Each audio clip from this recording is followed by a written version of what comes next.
Welcome to 168. If you enjoy these videos, make sure to like and subscribe to our YouTube channel and to follow us on Twitter. Here's Tyler with this week's meditation. So one of the most popular shows right now is a show called This Is Us. And it's a show that my wife kind of recently stumbled upon, and she's been loving following along. But what's really cool or interesting about that show, maybe what's unique about it, is that it's constantly jumping back and forth from when these kids who are the main characters were kids and then teenagers to present day when they're grown adults and they have lives and careers and some of them families. And from scene to scene, it can jump back and forth 20, 30 years at a time, but it's gripping. And as it jumps back and forth, you begin to see this fuller picture of the story that's playing out in front of you. See, in the Gospel of John, the 18th chapter, we have this story. And if you remember, when we come up with scripture for these videos, we're using this thing called the lectionary. And the lectionary follows the church calendar, which starts in December with Advent and goes through November. So this week, this text is the last text before we start a new church calendar year. And sometimes the last things that are said are sometimes the most important.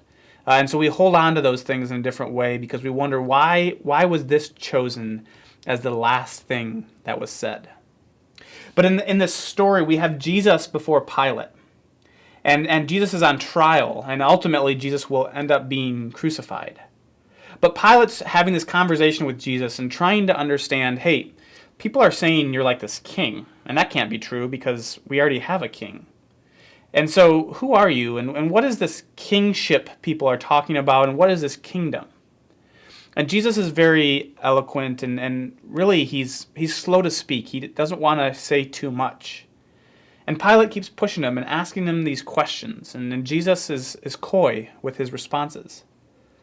But I have to wonder that as Jesus is in this moment, and as Jesus is having this interaction with Pilate, if this were a movie, if this wouldn't be like the This Is Us TV series. That as Pilate and Jesus are having these interactions, we would keep jumping back and forth to some of the stories that we've talked about the last 2 months of Jesus' life and Jesus' ministry. That as Pilate asks him, hey, are you a king? We would flash back to the scene where Jesus heals blind Bartimaeus. Or we'd flash back to the interaction with the rich young ruler, or the interaction with Jesus and the widow who gives so generously the 2 coins. And I wonder, as Jesus is talking, if he's not having these flashes in his mind, these flashbacks of all of the things that he did. And Pilate's asking, what is your kingdom like? Or are you a king? And it's as if Pilate's kind of trying to puff up his chest and kind of come face to face with Jesus and challenge him and say, if you're a king, where's your power? Where's your authority? And I can almost hear Jesus saying, you still don't get it. See, if I wanted to, I could call my followers and they would begin fighting and they would resist my arrest and they would be like your kingdom and they would try to rule with power and authority and might. But that's not what my kingdom is like.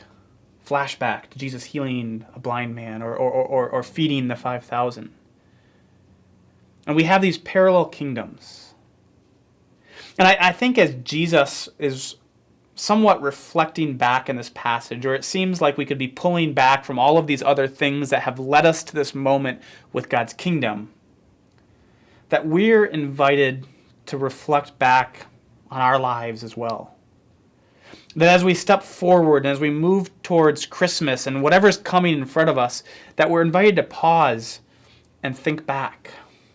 See, we live in a world with a lot of noise, a lot of folks talking and wanting their opinion to be heard, and there's this power struggle and people constantly jockeying to be heard and to have their opinion the loudest. And sometimes in the midst of all of that noise, we miss out on some of the beautiful things that are happening. This week on Twitter and Facebook, I saw this story of this elementary school who planned this surprise assembly for their custodian. And so when he walked into the gym, all of the school was there, and they started singing to him and cheering for him, and they made this custodian the hero of this assembly.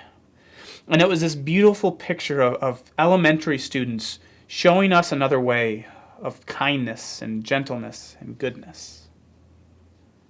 And so I think for us, I think for you, if you were to reflect back, where in your life have you seen goodness? In recent months or weeks or days, where have you seen kindness modeled, or patience, or joy, or peace? Because oftentimes, when we see those things, if we're looking, we see God and God's kingdom showing up in those moments as well.